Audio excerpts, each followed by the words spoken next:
Hey guys, quick one. I won't bore you with a long-winded rant.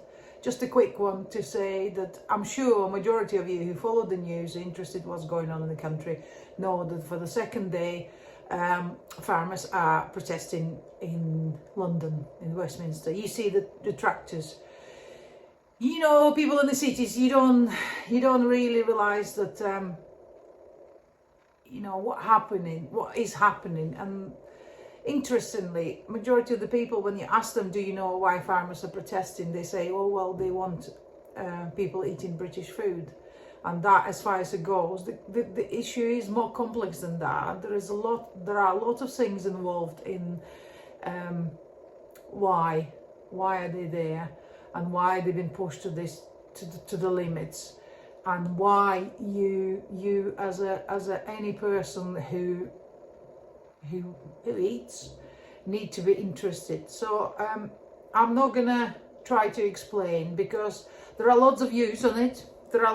Some people say, you know, they want more money because subsidies are not there from common agricultural policy from Europe, because we exited Europe. Well, we exited Europe and everything's gone to pot.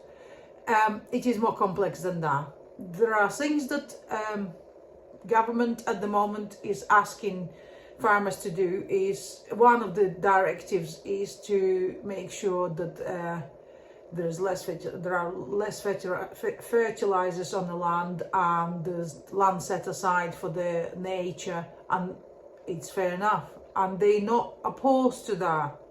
The problem is the rest of the land needs to be then intensified in production, okay? And in order to intensify anything in production, you have to cut the corners, because you as a customer still look for the bargains in the food, okay?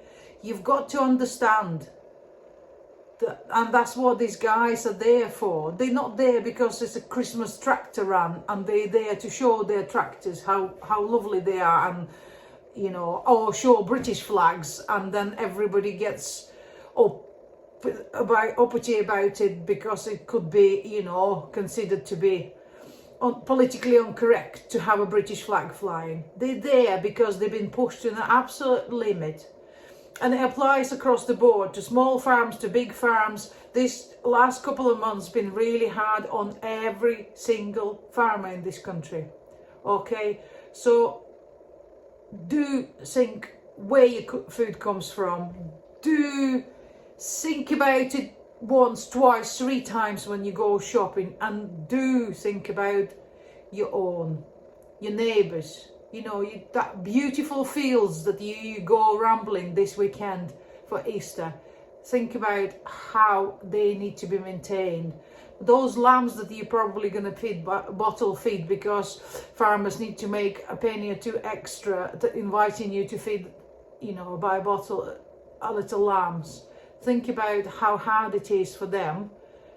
They're not going to have an Easter. They're going to walk way through. So yeah, as I said, I'm not going to be too long about it. So please pay attention, read the news, and think about how you as a person individually can help the industry that really need to be shaken up, but really need to be supported. You know, during the COVID, nobody clapped for farmers, and they worked every day to make your dinner happen.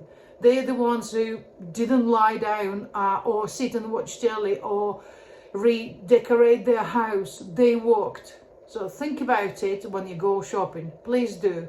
Happy Easter, everybody.